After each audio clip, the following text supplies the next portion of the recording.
David Brower was a smart man. He said, capitalism is a great idea. We ought to try it. By that he meant recognize the value of trees standing, of oceans thriving, of the many things that we rely on, the web of life that supports us all. That has value too, and should be figured into any economic model. I think in all this, the biggest problem is this idea in human mind that every other life is here to serve us. That idea needs to go. This is a religious idea which has gotten into everybody's heads. I've lived in jungles.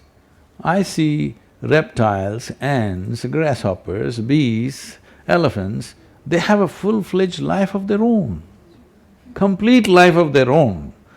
And how come we think we are the only life that's worthwhile here? This is a wrong idea that's gone into human head. Every other life is here to serve us. This needs to go.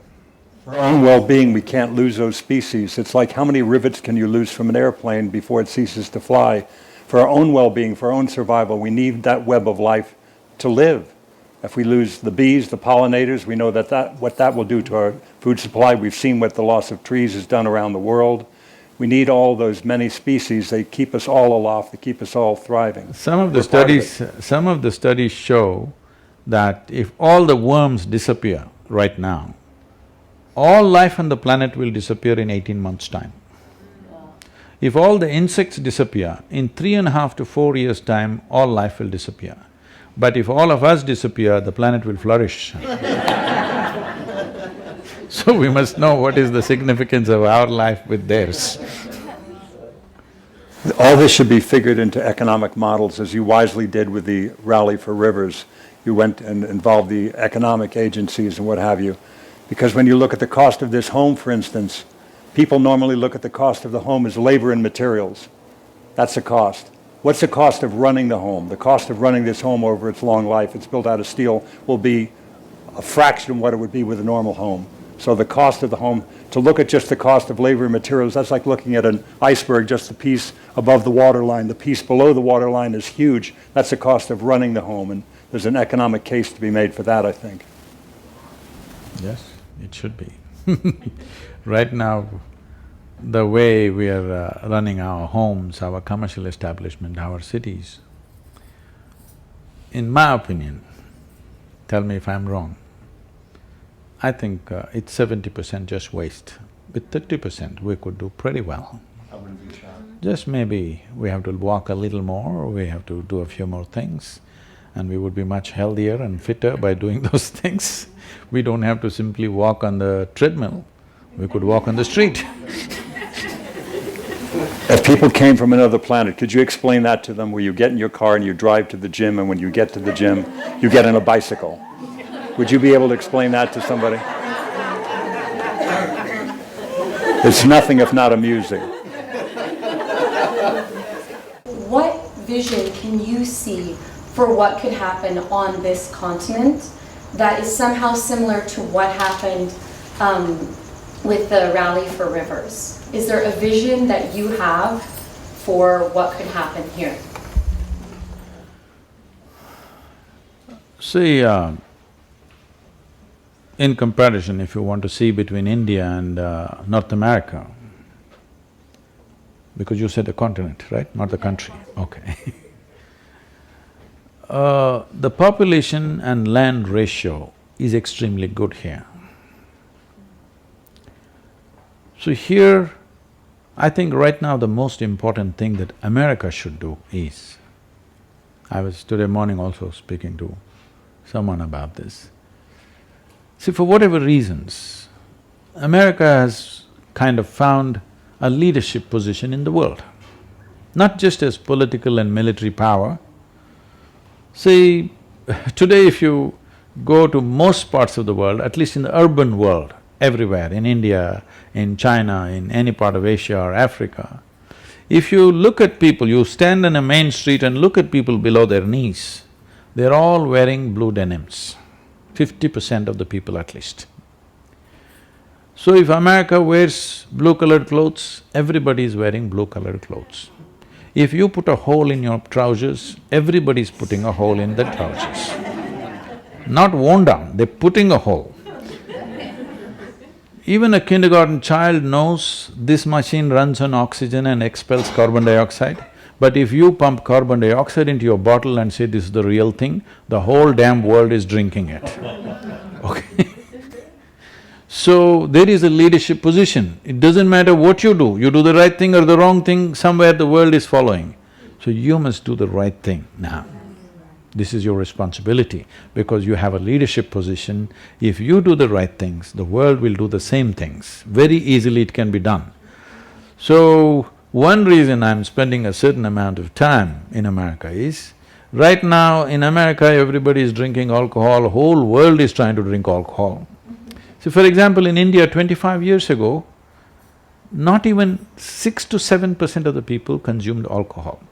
Today, nearly 60% of the people are consuming alcohol in a matter of 25 years because they think it is modern, it is fashionable. If they don't drink, they're left out of life. And the drugs are also coming in equal proportions. If America meditates, the world will meditate. When are you guys going to do it? That's all I'm asking. So, ecologically also, America needs to do the right things. Right now, one of the biggest concerns is the plastics. See, people are thinking plastic is some kind of an evil. No, plastic is a fantastic material. It's one of the best things we have produced in all these years of whatever we have done because you can reuse this 1,000 times if you wish. Only problem is right now, plastics are of different grades, all kinds of things, everybody is doing their own thing and you cannot recycle them together. If you recycle them together, it becomes downgraded and it just goes waste and then you don't know what to do with it. If you fix a certain grade of plastic as a compulsory usage, nobody in America can use any other plastic than properly recyclable plastic. Whether you take a Coke bottle or you take a vegetable crate or you take some other package, everything is same grade plastic. If you do it by law, it's going to cost you a little bit. But if you do that, then everything can be recycled effortlessly. It is the sorting out which is the biggest problem, do you understand? You cannot sort it. It's too complex, everybody throws everything, how to sort it? A simple thing I'm telling you, one of the biggest challenges for recycling the PET bottles, in the world we are using nearly 500 billion PET bottles are produced. This is nearly 1 million PET bottles per minute we're producing, okay?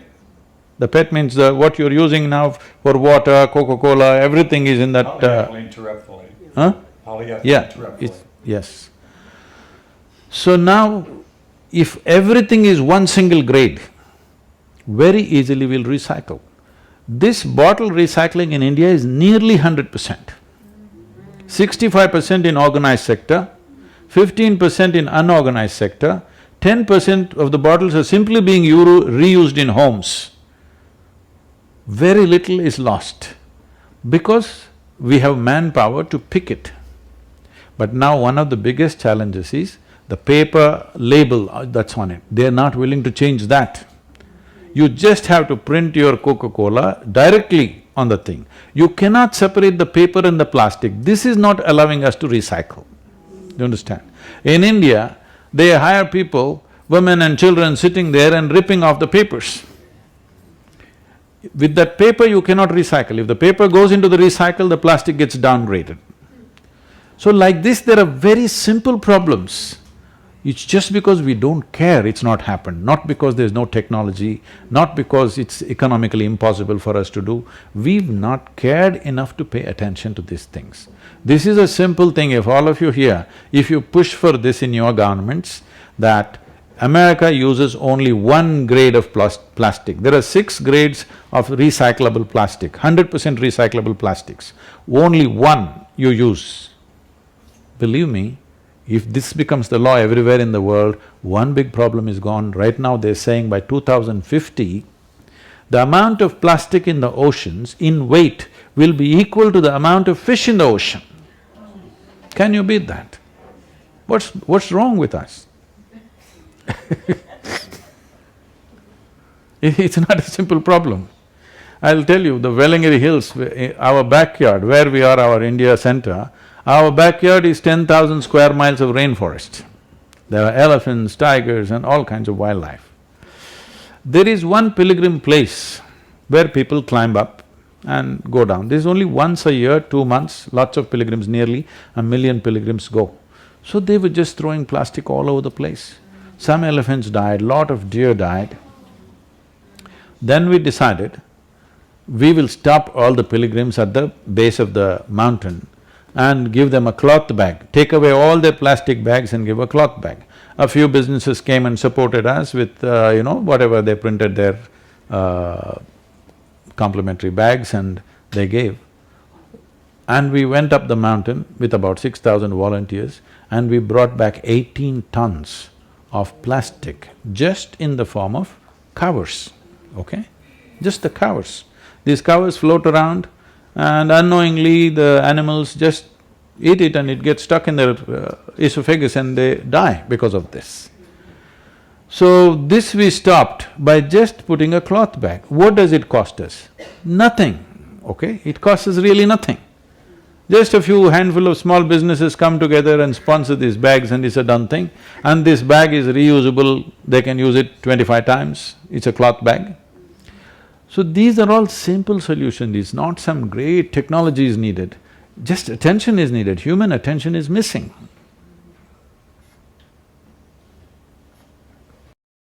What would you say is the best way that we can approach transforming our agricultural system?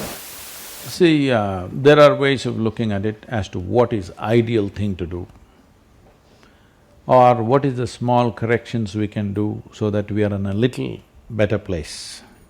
These are two ways to look at it. Because if we talk about the ideal, people will anyway give it up.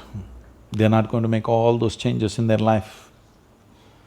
Well, Ed is growing everything that he needs, I believe to some extent. Not everybody can do that, somebody is living on the 20th floor. So, one thing is the usage of pesticide and these, I call them freaked out seeds. Not normal seeds, they're freaked. You take out the freaked out seeds and reduce the usage of pesticide and fertilizer. If not getting rid of it, at least let there be a law, in 10 years' time you can use only 50%, in 20 years' time you can use only 20%. This must happen. If you don't do this now, the worst thing that you're doing is, you're taking away the insect population. If you take away the insect population, believe me, there is nothing you can do on this planet. They're not small. They're small in size, but their role on making of this planet is very, very big. So, we've been spraying insecticides from airplanes. The most criminal thing we have done is this. From airplanes, we've just sprayed large scale, killing everything. This is chemical warfare, this is not agriculture. All this comes from that fundamental idea which I mentioned earlier, that we think we are the only life, everything else is subservient to us. We can just mass murder everything and somehow have a con for ourselves. It's very conny. Now, the important thing is, this is not going to happen out of people's awareness, I don't believe that. There must be laws. Clearly we must set forth. From today, in 5 years' time, 25% of the insecticide that you're using per hectare must go down. In 10 years' time, I'm just saying off the cuff, the numbers can be arrived at for different crops.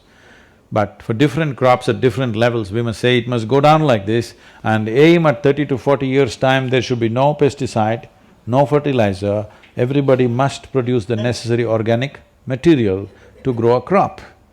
If you don't do this now, we may not all die, but we will suffer immensely due to variety of problems in our systems, physiological and psychological problems. Just see the number of problems we are going through. See, you take United States as an example, considered to be the most affluent country on the planet. Why does an individual human being seek affluence or a society seeks affluence? On the first level, it is a choice of nourishment. I can eat what I want. When a man is poor, he seeks affluence because choice of nourishment. Once that is taken care of, it's a choice of lifestyles. So a society which has an enormous choice of nourishment and lifestyle spends $3 trillion on its health care for 300 million people. This is a crime against humanity. Because to be healthy, you need chemicals. To be peaceful, you need chemicals. To be joyful, you need chemicals. For everything, you need chemicals. So, if this is not cut down, forget about the people who on the back street drugs they're doing, but what about the mainstream? Today, the pharmaceutical industry in the world is larger than food industry. Can you beat it? We're consuming more medicine than food. What's wrong with us? In this, 60% of the consumption, I believe, is in United States.